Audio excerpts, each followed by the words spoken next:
before I start telling you what I know about backbends, a little disclaimer. I am actually, or I have not really been the biggest fan of backbends.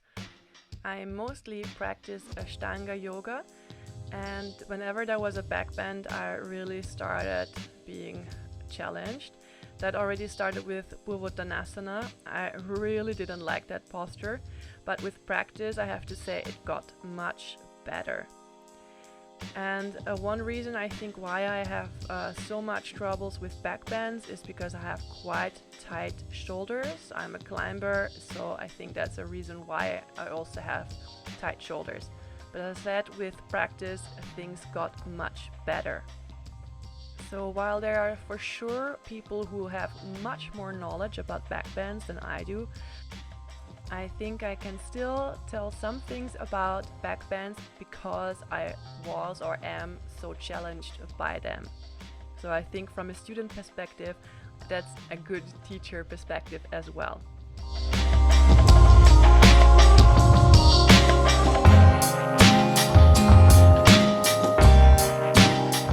If you practice Ashtanga yoga, I really tell you to enjoy your vinyasas and particularly your upward facing dog, which is a backbend. So often you hear that there's no backbend in the primary series until we come to the closing sequence, but actually that's not really true because we have all our upward facing dogs. So take your time and really maybe even take some breaths in your upward facing dog to improve your backbend.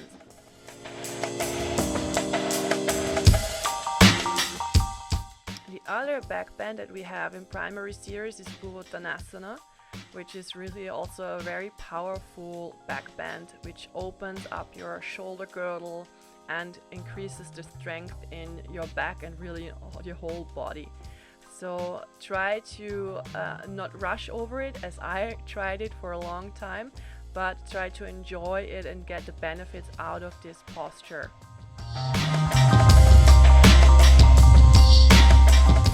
So this is a posture I know from Hatha Yoga and not from Ashtanga. For a good backbend, you do not only need open shoulders, but open hips as well. So this is a super posture. You want to get into a deep lunge with your knee on the ground, and then you try to bring your hips further down and forward as well. You really want to feel the stretch on your hip flexor, depending which leg is at the back side. And if possible, you want to also keep your upper body upright and extend your chest up to the ceiling. You can stay in this posture really for a longer time, so maybe not just 5 breaths, but longer, maybe even type of a yin yoga posture. And as I said, so if you want to work then on the backbend, if it's possible for you already, you want to keep your upper body upright and push your chest up to the ceiling, your shoulder blades back and together. And focus on sinking down with your hips. What really helped me in this posture to also work on my backbend was trying to reach with my fingers to the ground. So not only that you want to drop with your hip forward and down, as I said, you also want to reach up with your chest, and by doing so you get into a backbend, and that will help you to reach with your hands down to the ground. So again, do not only think about dropping your hip down, but also your chest up to the ceiling. I usually combine this posture with a stretch of my ankle, but if this is too much for you, you can place your foot farther away, so that will put less strain on your knee and on your ankle as well. It's totally fine to practice this posture like this.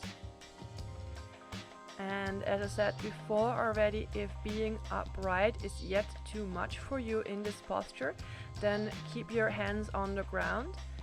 But again, focus on pushing your hip forward and down. Of course, not with too much energy, but just allow your hip really to drop forward and down.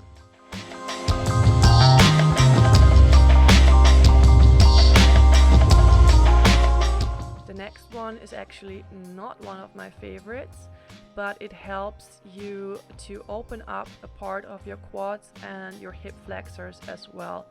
So this is where you want to try to sit in between your heels with your knees closed, and then you want to try to lay back. If this is too hard, you of course, first step is start in a seated position, but something I did to approach it was just doing it with one leg. So I just bring one heel close to my bum and try to lay back and relax in this posture as much as possible. If you go for this variation, you can play around with your extended leg. You can bend it, for example, and place your foot on the inside of your thigh and intensify the stretch in that way. Or you keep your foot flat on the ground with your knee pointing upwards. Another variation here then is to actually sit on your heel. So not, as I said before, that your heel is next to your bum, but you get onto your heel. That intensifies the stretch even more. So what I simply did for this posture was playing around and trying to find the muscle strains that need some stretch and stay in the postures that felt right and good for me. Of course, you want to do that on both sides. But again, experiment a little bit. So for me, I have quite some differences between the left and right side. So for example, I need to stay a little bit longer on one side, or a certain posture or variation of that posture is more necessary on one side than the other.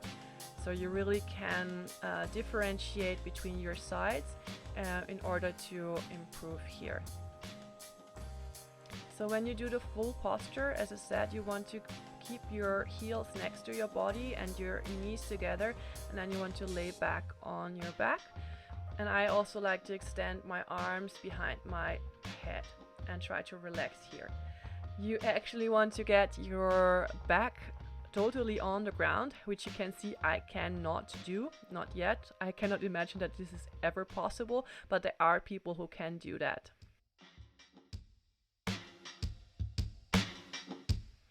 So this is a posture I really started to like, but it's not always easy. So you are on your knees with hip width distance, and you try to keep your hip above your knees. Extend your arms in front of you, and then you either bring your forehead to the ground, or even if possible, your chin to the ground, so to allow your chest to get closer to the ground. You want to try to keep your arms completely straight and on shoulder width. Of course, make sure that this is not painful at any moment in your shoulders. If you feel some pain, then please back off.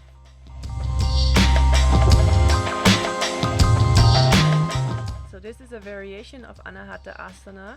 You need a block or something similar for that, and you get in the same posture. But now you keep the block in between your hands. If possible, you want to try to get your elbows closer together. And then again, you want to drop your head to the ground.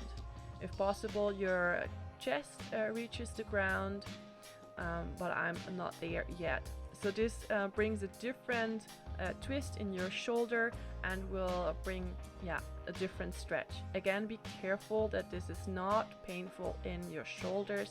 Don't push, but allow your shoulders to open up.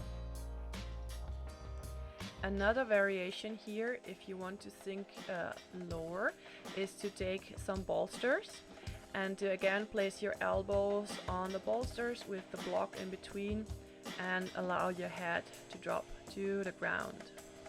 Obviously, if you work with an elevation, you allow your shoulders to open even up a little bit more, or in a different way, let's put it like this. So experiment with these options.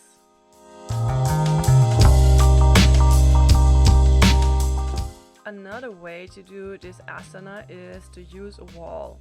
You want to get in some distance with the wall, let's say 1 foot apart or a little bit more. And then with your straight arms, you want to lean against the wall. And at the end of the day, you want to get your chest close to the wall. You intensify this not only by getting closer to the wall, but also by sinking further down. But again, be careful that this is not painful in your shoulders.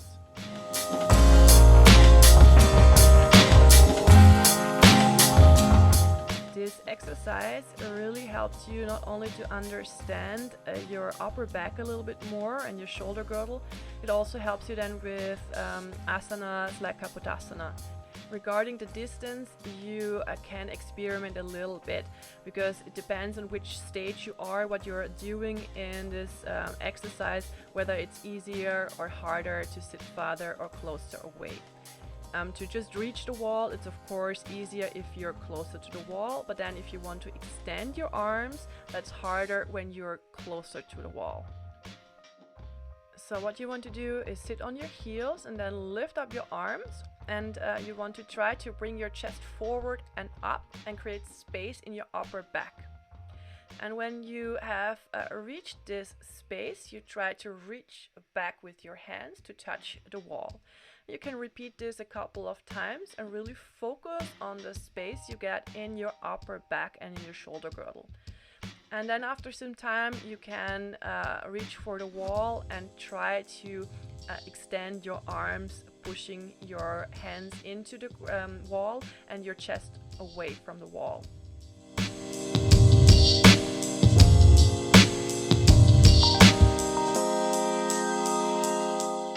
For good back bends, you need a strong back. So Salabasana and Anjaliasana variations are your friend. Here are some options. Of course, you can play around with Salabasana and variations. First one I like to do is just lifting up my arms and my chest while keeping my legs rather relaxed. Make sure that your arms are on shoulder width and that your elbows are extended. So most people need to bend their elbows and have their arms rather wide. So do not only work on the lift, but also work on keeping your arms on shoulder width and your arms completely extended. And then you can also interlock your fingers behind your back and try to pull your hands away from your shoulder girdle. And of course, with your inhalation, you lift your upper body up and try to hold this. Again, you want to keep this motion of pushing your hands away from your shoulders and lifting up your upper body. For sure, you can also lift up your arms and your legs at the same time. If you do so, be careful with your arms again that you stay on shoulder width, and if you lift up your legs, try to really lock your knees so that you're not bending your knees. So it doesn't matter if the heels get high, you want to work on keeping your legs completely straight as well. And you hold that for a couple of breaths, of course. You can also alternate by lifting up diagonally. That's also a nice option if lifting up arms and legs at the same time is yet too much for you. And then of course we have the Salabasana versions of a second series in Ashtanga yoga, where your arms are next to your body with your palms facing up, and you push your arms, your hands rather, into the ground and lift up your legs and your chest. And the second version is with your palms on the ground, but you're not pushing yourself up, of course, it's just holding or supporting you a little bit. So I can again not emphasize enough how important it is to really have a strong back for good back bends. So integrate Salabasana and other back exercises that you know and like into your practice.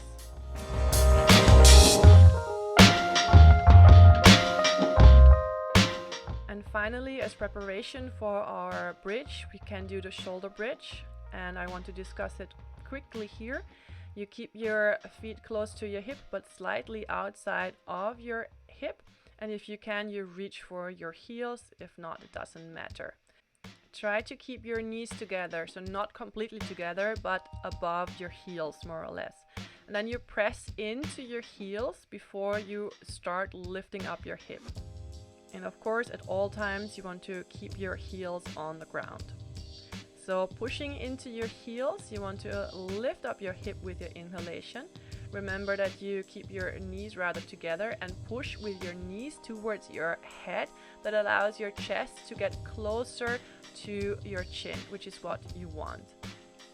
Also, try to keep your butt rather relaxed and focus on the strength in your legs and in your back. You want to get as high as possible and hold this for a couple of breaths. So these were my little hints to improve your back bends.